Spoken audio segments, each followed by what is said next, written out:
Here, I think you should have a little lie down. That face. That face is just like, I am having a delightful time right now. Hello everybody, welcome back to another exciting and groovy episode of Mug&Play. I am Nick and I am just jamming out to this soundtrack for this game, which is also available on Steam. Just putting it out there. It's pretty good. Let's continue. So we were dealing with this motherfucker named Ned. Gotta get him caught up on the events of what's been going on lately. Because ownership of this cafe has changed hands. Can my price be a curly straw too? Oh yeah, because he said every man's got his price, and he wants a curly straw, because Ned got a curly straw and Keyshawn didn't. Buddy, I'll give you 2 if it means you'll stop complaining about numb lips. Yeah, what did you make this with? I couldn't find half the ingredients, so I put in a bunch of ergot and chili seeds? Wow, that's one hell of an improvisation. It's got some of the stuff though, so it's a mint julep in spirit, if nothing else. Saying something is there in spirit is the best way to say that something's not there. Like, Nick, is your homework done? Like, it is done in spirit. Yeah. They're like, that doesn't count. Like, oh. It definitely may be lacking mint, and I cannot confirm nor deny the existence of the mythical julep. Ah, mythical. Maybe this is one of those words we needed, because we needed one of them in like a little pentagram, and the other one had a symbol of like a scroll. So we gotta get those. To some people, this place seems otherworldly. For others, this is just the world they live in. You asked for ergot earlier, so there you go. There you ergot. Mission complete. Maddie, I am getting very drunk very fast. The room's spinning and everything. Ergot does that to you. Here, I think you should have a little lie down. That face. That face is just like, I am having a delightful time right now. I'll get you some water. Thank you, that sounds lovely. I am as strong as an ox. I don't need a lie down. Keyshawn, my dude, you absolutely need to get horizontal as soon as possible. You can sober up in one of the booths up the back. It's nice and quiet over there. I'll fight you. No, you won't. Up you go, mate. That was fun. Anyway, let's talk about this conversation over here now. Bloody hell. It would have been helpful if you told me about this before. Probably. I'm not worried about it. Manny knew what she was getting into with this whole cafe situation, and it's natural that it might take a while for her to get the hang of running a business. Bloody hell. Bit of a dog's dinner though, isn't it? A dog's dinner. Sometimes you have a kitchen mashup that results in a food only fit for a dog's dinner. Some dogs resent the implication that they're deserving of lesser food, but most of them eagerly lap it up. That's true. The dog's just like, on the one hand, hey, but on the other hand, hey. It's like if someone were to hand you $100 and be like, here you go, ugly. Be like, hey, hey. Oh, for sure. But it'll get better. Like I said, not worried about it. Well, you might want to hold on to your judgment on that for a moment. I am unfortunately here on official business. Oh. I shouldn't have given you the straw then. No, you shouldn't have. You do not get a fun time straw when you're here on business. You get a business straw, also known as a regular one.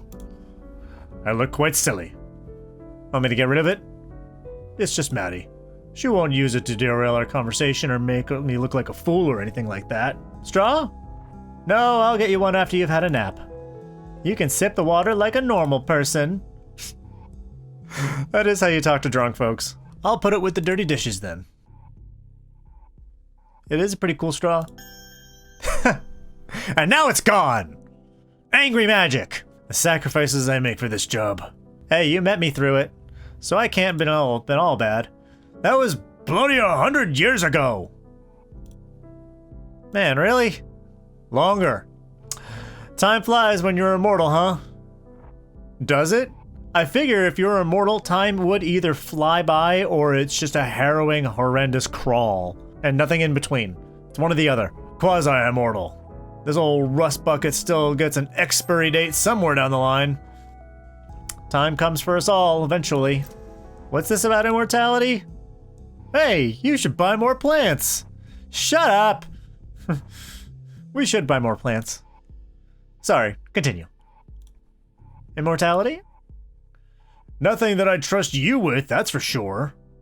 Aw, don't you want to see crotchety old me being rude to youngster in 100 years?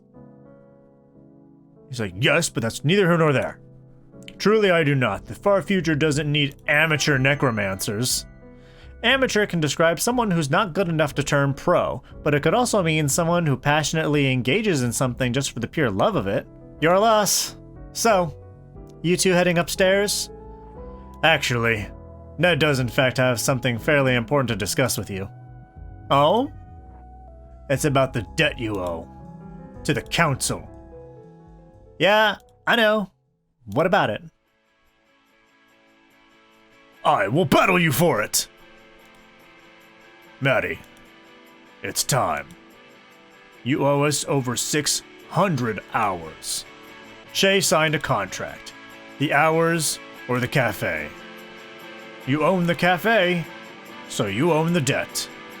And tonight, I've come to collect.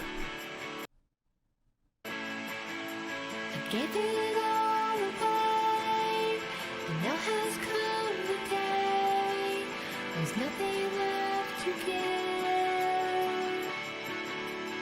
I don't know what's happening, but I don't want to interrupt. Waited here so long, I listened for your song, and fell right through what you said. There's nothing left to give. Oh, they putting on a concert? To give. There's nothing left to give.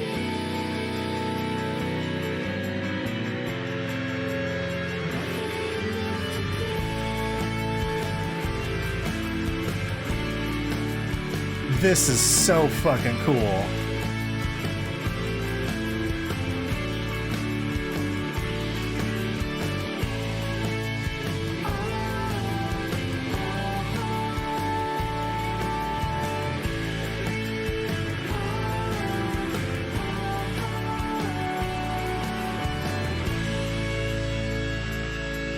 Wow, it took us that long to just get to the title screen? We're like, fucking, this is episode 4. And it's like a Square Enix game where you're like, I have been playing for hours and I just saw the title screen. Well then, that was one hell of a 4-episode long intro. Oh, now we got these precious little beans. That was kind of intense. Do they do that often? The song and dance thing? Yeah, well, who do they think they are? Some sort of anime street gang? What sort of self-obsessed jerk has their own theme song? Don't be a downer, pal. No, I was talking about the dramatic encounter. Oh, between Maddie and Ned? Yes. Yeah, they've got chemistry. Do they? Not the romantic kind, oh, the explosive kind. Ah, makes sense. Can't leave them in the same room together or they'll kill each other. Bad history? Maddie's just a serially troublesome person from Ned's perspective. Doesn't help that she can't stop herself from pulling pranks on him. No, I suppose not. I mean, he doesn't make it either. I don't think he's used to having his authority questioned. She really gets under his skin. Thankfully, we robots do not have skin. Wasn't he a famous criminal? And therein lies the irony of the situation. What a strange world we live in.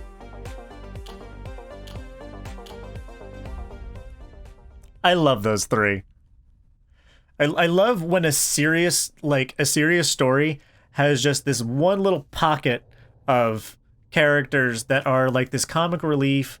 They don't really play into the storyline much, but when they do, it's great. All right, we need to pick out our 7 words. Okay, now I wanna think of words that would get us the little scroll and then the pentagram. So I feel like mythical might be a good one. Resurrection. I would imagine things are written on scrolls like debts and things like that. So maybe tab or expiry. Those would be my guesses. Dog's dinner was an interesting one. Bourbon, always good. Game. I think those are our 7. Let's see what we get. Mythical. Magic. Hey, there we go. Good, we got that symbol. Resurrection. Lore. Hey, we got the other symbol. Okay, good. We got the symbols we want, so we can do maybe a thing. You'll see what I mean when we get to the thing. Game. Melbourne. Okay, we got another one for Australia. Expiry death. Time comes for us all. Oh, I like the little skull. Tab. The terminal. Bourbon. Food. Dog's dinner. Also food. All right. Those are our things. Now that we can look around. Oh, wow. That's so dope that we can just see this full tree. All right. Now, let's go down to that thing that was downstairs. Billiards. We'll check on that in a minute. Oh, so this is so cool. They have, like, a whole bunch of games. They have a lot of copies of checkers. They do checkers tournaments here. Oh, I can't go downstairs. Caution, cleaning in progress. I can't go downstairs. All right. Well, then let's see what else we can do. Can we play some billiards or... Maddie's inbox. Oh, I see. Oh, but we can. I think we can unlock this, but we have to use our scroll. Boop, boop, boop. Unlock. We did it. We did a thing. Let's read. From Jeanette Annette. Subject: Spirit beacon leaking. Jeanette Annette, the beacon's leaking. Hi, Madeline. This is Jeanette from the location down by the docks. I believe we met in person for the first time last month. I was opening up this morning and noticed that most of our spirit juice was gone. I checked the map and saw that you're the nearest location with a spirit beacon. I think you may have drained some of our supply. Honest mistake, I'm sure. But if you could stop running your spirit beacon during peak hours, that would be much appreciated. Thanks, and looking forward to working with you in the future. Jeanette. From Jeanette Annette. RE Spirit Beacon Leaking. January 28th. Hi, Madeline. Hope you got my previous message. Just wanted to give an update on the spirit juice situation over here. I had several bottles that I had marked last night just to confirm the issue. When I got in this morning, the levels were below where I marked them. We're definitely losing spirit juice, and you're the only spirit beacon close enough to be affecting us. Please modulate your use to reasonable levels. Is she just stealing resources from the adjacent properties? I don't think this should be a problem as long as you're not running your beacon overnight. Again, not trying to assign blame here, but please be considerate to folks at other locations. Thanks, Jeanette. Is there a third message? Madeline. We are draining spirit juice over here so fast that if I sit and watch, I can see it disappearing from the bottle. You're the only spirit beacon that is even remotely close to where we are, so we really need you to stop. It is affecting us then, it's probably affecting other locations. This is completely unacceptable. Fix this now, Jeanette. And a fourth message, February 1st. Hey, Madeline. Care to explain why you weren't at the terminal today when I showed up? I spoke with a girl named Ashley who said you decided to take the day off, and that is not how you spell her name. What a coincidence. I was not impressed by the crying routine you had her do. Honestly, you should be ashamed of using a child's fake tears to try and hide from a situation that you caused. Turn off your beacon. I don't want to be the bad guy here, but if you don't do something, I'm going to have to get the council involved. From Clarence From. Misplaced cutlery. Wow, it is just an email inbox full of complaint after complaint after complaint. Hi, Maddie. This is Clarence from the docks location. Just wanted to give you a heads up. This morning we found out that the site manager we recently hired, I believe you met Jeanette last month, was leaving spirit juice in untempered glass bottles, and we had a bit of a leak. We ended up having a bit of a problem with some animated cutlery. We have the situation under control over here, and we're mostly sure everything is accounted for on our end. Unfortunately, this started happening about a week ago, which might be enough for something to wander off far enough that we wouldn't be able to detect it. Very unlikely that this happened, but just wanted to give you a heads up in case a possessed steak knife wandered off far enough to find your beacon and decides to pay you a visit. I was wondering where this message was going, but it's a very cleverly worded threat. All right, you had me. Sorry about this situation. Rest assured that the person responsible for this won't have any opportunities to mess up anything of this magnitude again. By the way, are you planning on going to M's birthday next month? Regards, Clance. From Maddie, to Clance. Hi Clance, sorry I missed your message earlier. I no longer use this address. Please use contact@terminalvelocity.org for anything related to terminal business. Hope you enjoyed M's birthday party. I don't remember why I couldn't attend, but I'm sure it was a good reason. I didn't realize this message was dated after the fact. That was good. That was funny. But hey, second floor. Keep the balance. Uh-huh. Oh. Oh, I can unlock this one. You're overdue this week, said Ned. He tapped the list of rules that Maddie kept posted by the door. This 24-hour rule. Are you sure you've been enforcing it? I think how we run things around here is none of your business, said Maddie. Actually, it's absolutely my business, said Ned. In fact, keeping the rules is basically my only business. That's kind of what the word enforcer means. I'm supposed to scold you for breaking the rules. So audit me. Fine, said Ned. Let me check your ledger. We don't keep a ledger, said Maggie. Maybe you should, said Ned. Lots of places do. It's a great system. You have someone stand at the door and have them mark down whenever someone comes in or leaves. And you forcibly evict people who are overstaying their welcome. I'm amazed that you didn't have a system like that in place. Some people overstay their welcome, other people understay it. There's no need to strictly keep track of how long people stay, right? Just maintain the balance. You're right, said Ned. All that matters is maintaining the balance. So maintain the balance, because when you don't, then we have a problem. We're a bit short-staffed to have someone acting as a full-time doorman, said Maddie. Figure it out, said Ned. He tapped the board listing the rules. Change 24 hours to 23 hours.